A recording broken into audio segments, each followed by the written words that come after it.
सिन्नर तालुक्यातील लाडकी बहीण योजनेचा उद्घाटन कार्यक्रम शनिवार दिनांक 6 जुलै रोजी दुपारी 12 वाजता सिन्नर तालुक्याचे आमदार माणिकराव कोकाटे यांच्या उपस्थितीत संपन्न झाला।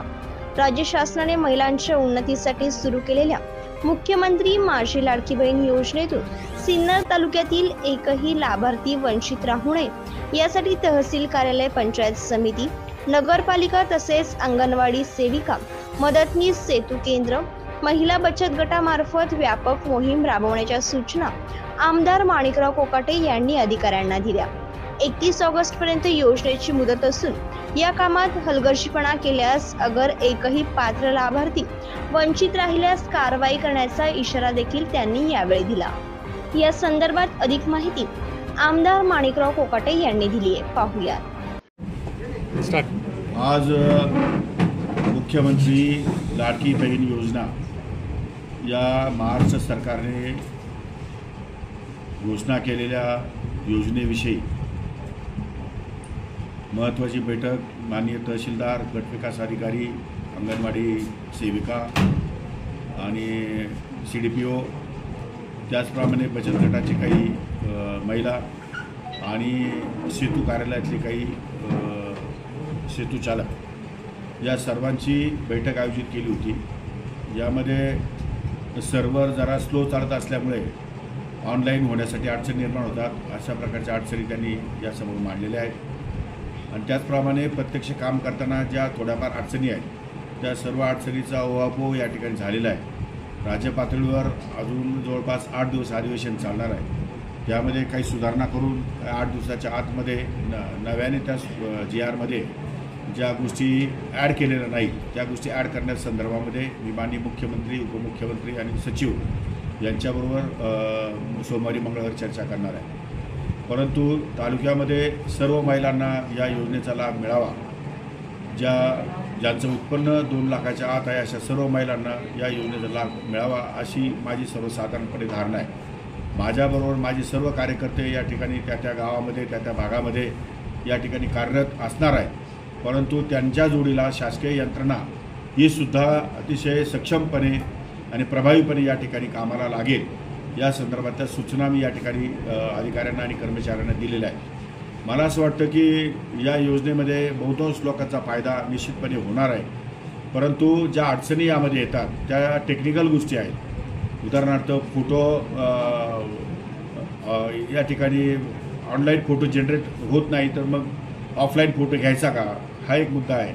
शिवाय बचत गटांच्या महिलांना मानधनाचा त्या ठिकाणी उल्लेख GR मध्ये केलेला नाही।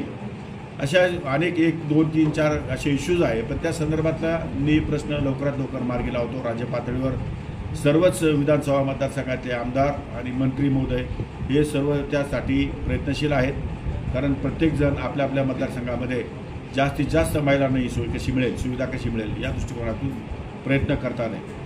आजही सिन्नर तालुक्यामध्ये मी सर्वांना वॉर्निंग दिलेली, कोणत्याही परिस्थितीमध्ये 100% ज्या महिला अर्ज करतील, ज्या पात्र असतील त्या 100% महिलांना या योजनेचा लाभ मिळाला पाहिजे।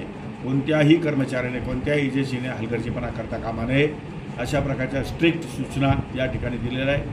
हा महाराष्ट्र शासनाचा अत्यंत महत्त्वाकांक्षी असा निर्णय आहे आणि या निर्णयाची अंमलबजावणी करणं ही संपूर्ण या सरकारी यंत्रणेवर या ठिकाणी निश्चितपणे जबाबदारी आहे। आणि त्याचप्रमाणे आमच्या बरोबरचे जे काही सहकारी राजकीय ते सुद्धा त्यांना मदत करणार आहे। आम्ही या ठिकाणी कार्यकर्ते गावागावामध्ये फोन करून सर्वांना कळवणार आहोत की तुमच्या गावामधल्या असलेल्या महिलांचे अर्ज भरून घ्या, त्यांचे अर्ज ताबडतोब ऑनलाईन भरा आणि ऑनलाईनमध्ये काय अडचणी आल्या तर मी माझा मोबाईल त्यांना सर्वांना सांगितले की माझ्या मोबाईलच्या माध्यमातून कोणत्याही क्षणी ज्याला अडचणी येईल त्याने माझ्याशी फोन करावा अशा प्रकारच्या सूचना मी या ठिकाणी दिलेल्या आहेत। मला असं वाटतं की जवळपास सर्वच चर्चा या ठिकाणी अतिशय मनमोकळेपणाने झाली आहे आणि उद्यापासून किंवा 2 दिवस अगोदरच या ठिकाणी आमच्या अंगणवाडीच्या सेविका कामाला लागलेल्या आहेत आणि बाकीची यंत्रणा आजपासून कामाला लागेल। येणाऱ्या 7-8 दिवसामध्ये GR मधल्या त्रुटी दूर होतील आणि मला असं वाटतं की या महिन्याभराच्या अखेरीस किंवा ऑगस्टच्या 15 तारखेपर्यंत या तालुक्यातल्या जवळपास 99% महिलांना हा लाभ मिळेल अशा प्रकारची व्यवस्था आम्ही या ठिकाणी नियोजित केलेली आहे। त्यातल्या सर्व महिलांना मनापासूनची विनंती आहे की शासनाच्या या महत्त्वाकांक्षी योजनेचा फायदा आपण सर्वांनी निश्चितपणे घ्यावा. त्यामध्ये काही त्रुट राहिली तर त्यांच्याविषयी माझ्याशी जर संपर्क साधला तरीसुद्धा मी त्यातून लवकरात लवकर मार्ग काढू शकेल. आणि म्हणून सर्वांना विनंती आहे की आपण सर्वात जास्त फायदा घ्यावा सर्वांनी. लाडकी बहीण योजनेच्या निष्कर्षामध्ये 4 चाकी वाहन असल्यास पात्र ठरणार नसल्याचा निष्कर्ष आहे. मात्र आपणाकडे व्यावसायिक वाहन आहे व रेशन कार्डमध्ये आईचे नाव आहे, अशा परिस्थितीत आई अपात्र ठरत असल्याचे एका नागरिकाने सांगितले असता रेशन कार्डवर विभक्त करून घेण्याची सूचना आमदार कोकाटे यांनी केली. त्यावरती दुसऱ्या एकाने टॅक्सी चालकाची पत्नी अपात्र ठरत असल्यास त्याचे रेशन कार्ड विभक्त कसे होईल असा प्रश्न करता सभागृहात हर्षा पिकला. महाराष्ट्र शासनाने लाडकी बहीण ही जी काही योजना सुरू केलेली आहे, या योजनेच्या सिन्नर तालुक्यामध्ये अंमलबजावणी करण्याबाबत सन्माननीय आमदार ॲडव्होकेट कोकाटे साहेब यांच्या अध्यक्षतेखाली आज या ठिकाणी बैठक पार पडली. याच्यामध्ये शासनाचे जे काही सर्व विभाग या योजनेच्या अनुषंगानं संबंधित आहेत, सर्व विभागांचे अधिकारी या ठिकाणी उपस्थित होते. प्रत्येक विभागाचा या योजनेच्या अनुषंगाने जो काही संबंध येणार आहे त्याचं काम त्या विभागाने दिलेल्या वेळेमध्ये पार पाडणं आवश्यक आहे. त्या विभागाचे जे काही दाखले असतील त्याच्यामध्ये तहसील कार्यालयामार्फत मिळणारा राशन कार्डमध्ये समजा काही महिलांचे नावं समाविष्ट नसतील तर ते नाव समाविष्ट करण्याचा विषय आहे. त्याचबरोबर जे काही शुभ्र शिधापत्रिका धारक आहेत अशा महिलांना त्यांचा उत्पन्नाचा दाखला काढावा लागणार आहे.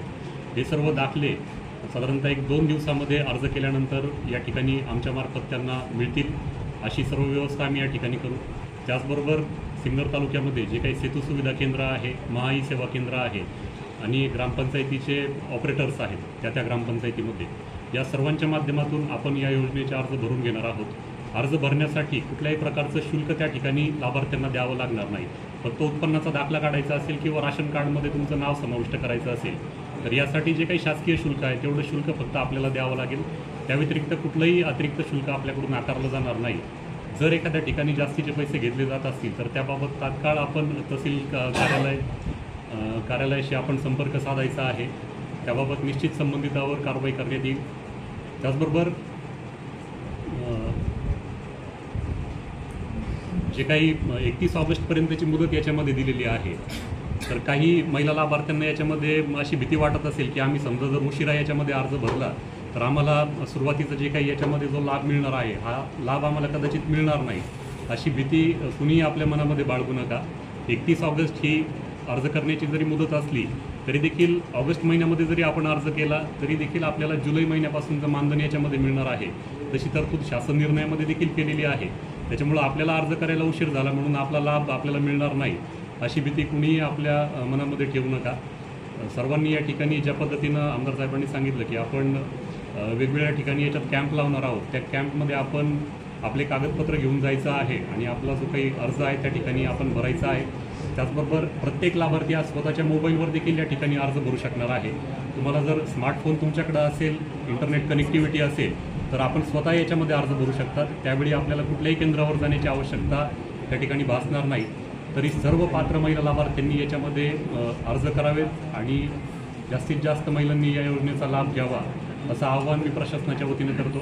आमच्या वतीनं कुठलीही अडचण आपल्याला या ठिकाणी येणार नाही. काही अडचण असेल तर तुम्ही तात्काळ प्रशासनाशी संपर्क करावा. धन्यवाद. जागर महाराष्ट्र न्यूजसाठी अक्षय गायकवाड, सिन्नर.